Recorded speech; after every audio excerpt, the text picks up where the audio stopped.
Hi everybody, welcome to part 2 in our genealogy Christmas series. Before we jump into this next segment though, I just wanted to make a quick announcement about something that you can access on our website, walkingthetext.com/2018 report.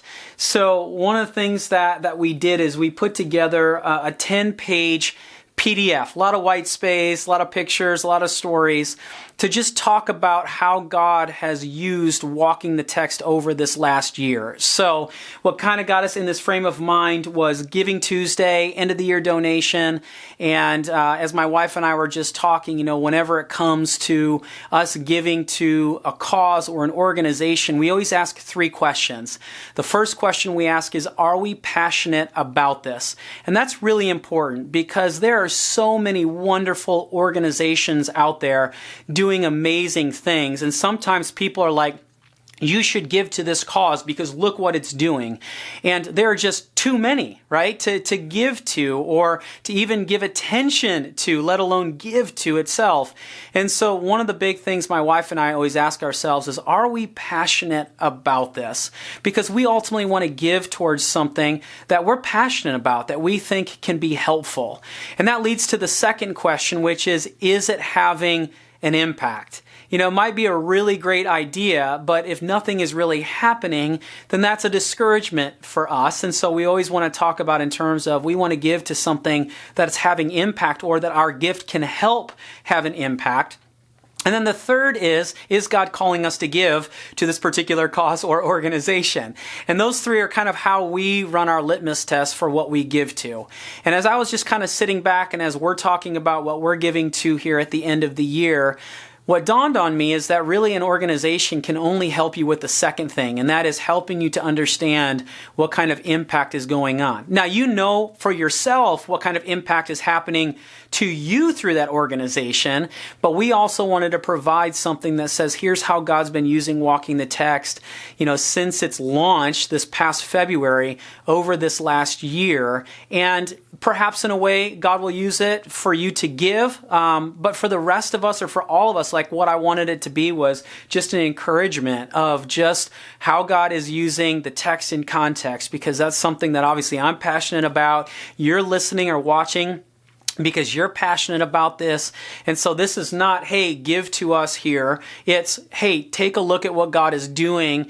And if you are passionate about what we're doing, if you do feel like there's a great impact, and if God's calling you to give, then great. But at the very least, I'd love for you to access this and just celebrate with us what's been going on over this last year. So you can get that again at walkingthetext.com/2018 report, and you'll be able to pull that up there and download that PDF. Alrighty, Genealogy Christmas Part 2. If you are just joining us, we are in Matthew chapter 1, and Matthew chapter 1 verse 1 begins, this is the genealogy of Jesus the Messiah, the son of David, the son of Abraham. And so this last week, in the last episode, we talked about Jesus as a son of David. And as we unpacked what's going on in the genealogy, we came to this conclusion, this awareness, this proclamation that Jesus the Messiah was the fulfillment of the Davidic covenant for the Jews. And we talked about how God made good on his promises and that God is never early, God is never late, God is always right on time. We talked about how that impacts us in our relationship with God and our relationship with what we're anticipating and longing for this season. And we talked about that as the son of David is connecting in to the Hebrew story of the Older Testament. Now, also here in verse 1, Matthew writes that he's a son of David, and then he says a son of Abraham. And again, the genealogy is there to prove it. So just as we, in a sense, proved through the genealogy, just highlighting what Matthew structured and did in it to show us that Jesus was the fulfillment of the Davidic covenant for the Jews, we're going to get to do the same thing now for the son of Abraham. Now, Jewish people trace their lineage back to Abraham, back to the first patriarch. It starts with Abraham. But if you know how things progress, you have Abraham, and then you have Isaac, and Isaac and his wife Rebekah have twins, Jacob and Esau. And Israel then follows their line through Jacob and the rest through Esau. And so you have this understanding that, yes, they trace their lineage back to Abraham, but there was a division. There was a branch off, if you will, with Abraham's son Isaac when he and Rebekah had Jacob and Esau. And then Jacob his name gets changed to Israel, the children of Israel, and the line runs from there. So the question becomes, what is Matthew doing in highlighting that Jesus is also a son of Abraham? Well, we got to go to Genesis chapter 12, where we're really introduced to Abraham in the terms of God speaking to him and God calling him. So we get a little bit of Abraham at the end of chapter 11, but God's first words to Abraham are here in Genesis 12. And in the midst of what God says in Genesis 12, verses 2 and 3, God says to him, I will make you into a great nation, and I will bless you. I will make your name great, and you will be a blessing. I will bless those who bless you, and whoever curses you, I will curse, and all peoples on earth will be blessed through you. Notice this last part of the passage. All peoples on earth will be blessed through you. So God goes, I am putting this whole story back together, this restoration of all things. I am going to partner with you and your descendants, Abraham, and I'm going to pour my blessings into you, but then through you and out of your descendants, the Jewish people, the whole world is going to be blessed. How is Matthew helping us to understand that piece in the genealogy? Well, friends, it comes with the women. Now, one of the things we said in the last episode is that when it came to the dudes, Matthew did not include everyone. He left a few people out. And that would not have been shocking. That would have been understandable. That was just how people did it in the day. But the fact that he includes 5 women, this would have been shocking to the original audience. Because you don't generally include women in a genealogy. And if you do include women, you include the matriarchs. There is no Sarah. There is no Rebecca. There is no Rachel. There is no Leah. The matriarchs are not in the genealogy. But the ones who are in the genealogy are more shocking than the fact that even if the matriarchs were part of this. This is like chop the jaw to the ground, pick it up, smack yourself in the face several times. Literally, you cannot believe this as a first century audience that they're included. And you go, why? Well, a couple of reasons. The first is that all of these women, with the exception of Mary, are likely Gentiles. So Tamar has sex with her father-in-law, seduces him. He doesn't realize it's her. She gives birth to twins, and by the way, they're in the genealogy. You have Rahab, who was a prostitute. You have Ruth, who is, yes, she's got an entire book after her name, but she is a Moabitess. Now, she is pure and righteous through and through, but where she comes from, this was highly problematic to the people in connection that she was a Moabitess, because there is this really, really tense scene that happens between Israel and Moab right before the Israelites come into the land, just before they're about to cross the Jordan River. And then you have Uriah's wife. Now, this is fascinating because Bathsheba is her name. She is not given the name Bathsheba, or she's not identified as Bathsheba, even though that's who she is, but as Uriah's wife. Now, Uriah is a Hittite. Uriah is a foreigner. He is a Gentile. And so I believe that the usage of Uriah's wife not only highlights the fact that she is a Gentile, but ultimately the affair that she has with King David. Now, Mary is righteous, but the circumstances of Jesus' birth casted a lot of doubt onto her reputation. There was a lot of social stigma that she had to deal with, but she's not a Gentile. But the first thing that we see is that we have 4 Gentiles in this, and what's more, we see that all of them have very shady stories. Now, we can take Mary and we can kind of slide her down because we understand more of her story, and we also understand Ruth's story. But these other three have very shady circumstances connected to their story. But first and foremost, and I'll come back to that shady stuff in just a moment, the first and foremost thing that I believe that Matthew is doing is that when he includes the women, it catches our attention. When we see it's not the matriarchs and we recognize, oh my goodness, these are Gentiles, we are tipped off to what I believe Matthew is doing, is that Matthew is helping us to see that when Jesus is a son of Abraham, that what he is declaring in that statement is that Jesus the Messiah was the fulfillment of the Abrahamic promise for all people. So whereas Matthew begins by saying Jesus is the son of David, and he says Jesus the Messiah was the fulfillment of the Davidic covenant for the Jews, with the son of Abraham, he's saying Jesus the Messiah was the fulfillment of the Abrahamic promise for all people. And the highlighting of these women, these Gentiles, reminds us that God's promise was to influence and impact through the Jewish people, all people. And so we see that with the coming of Jesus is that he's not just coming for the Jews, he's also coming for the Gentiles. And what's more, not Jews and Gentiles who just have it all together, quite the contrary. That when you see that Tamar seduces her father-in-law and she acts as a prostitute in order to have babies, you have Rahab, who was a prostitute, and yes, she helps with the whole Joshua and entering into the Jericho scene, but she was a prostitute. Ruth came from very shady circumstances. Uriah's wife Bathsheba, she commits adultery with David. You see that there is brokenness and pain in their story. But it's not just with the women, it's also with the dudes as well.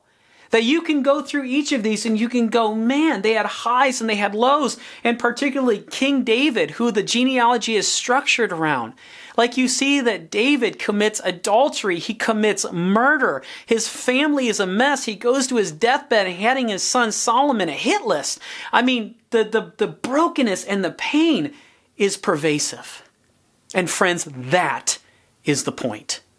That what you could say out of all of this is that Jesus emerges from a family line of brokenness, of both men and women, in order to bring hope, rescue, and restoration to all people, Jews and Gentiles alike.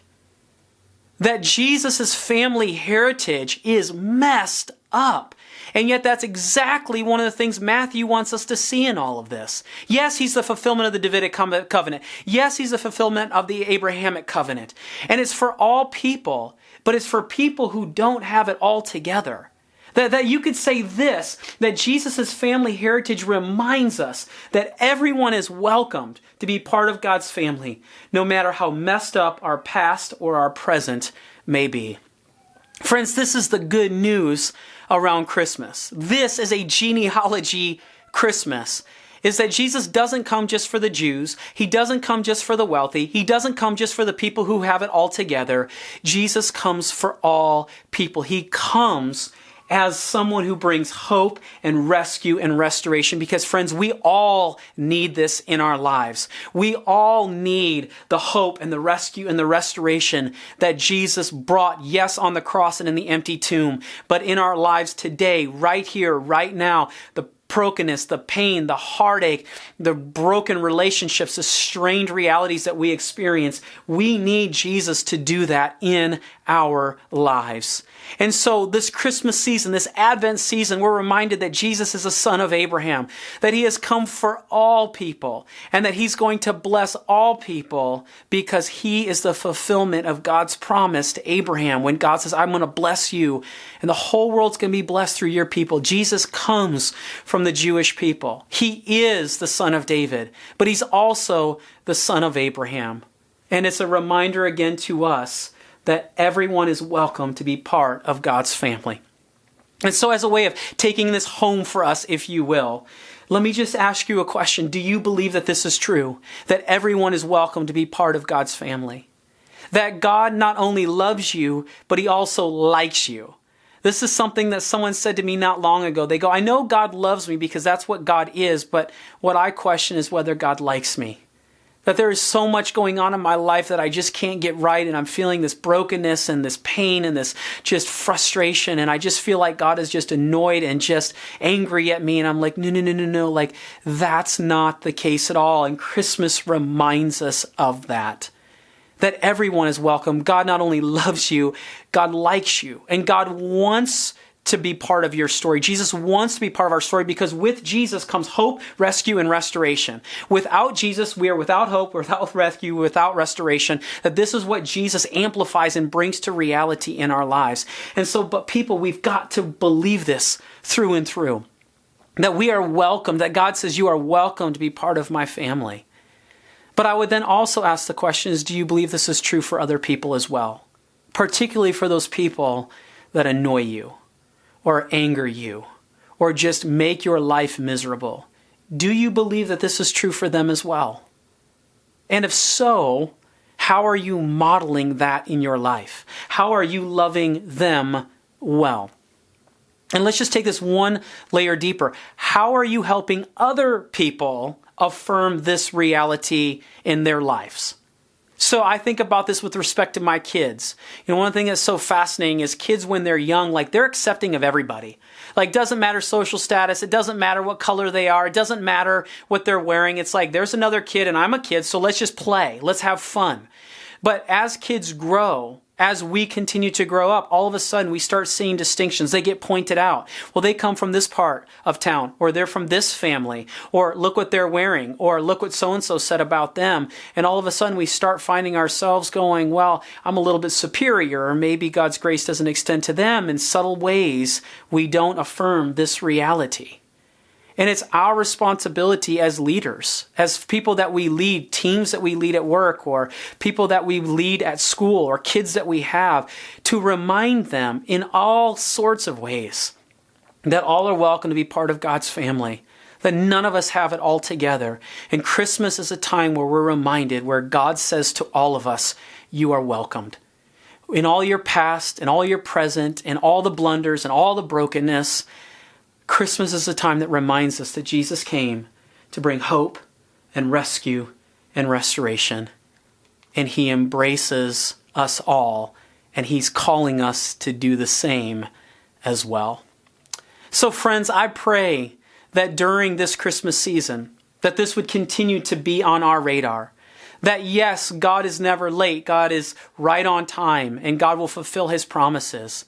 And that in this, God is saying that my promises are going out for all people. I love all people. I am for all people. I am welcoming people. I want people to enter into my family. And we want to be reminded of that and be blessing God and demonstrating with gratitude that God has accepted us. But we also need to continue to remind ourselves that God accepts others as well. And we want to love them well. And we also have to help people love others well also. And so I pray that we would just embody the heart of Jesus this Christmas season, that we may be reminding ourselves, especially around the Christmas table or the parties that we go to, and we're just interacting with family members, extended family members, people that we just really struggle with, that Jesus loves us and welcomes us, and may we welcome them as well. So friends, thanks again for watching. Thanks for listening. As always, there's additional questions at Walking the Text. Feel free to leave comments there. And if you just know someone who needs to just jump into this Advent series, this Genealogy Christmas, then just share this with them. Again, thanks so much for stopping by. Thanks for listening. And may you walk out the text well in your life.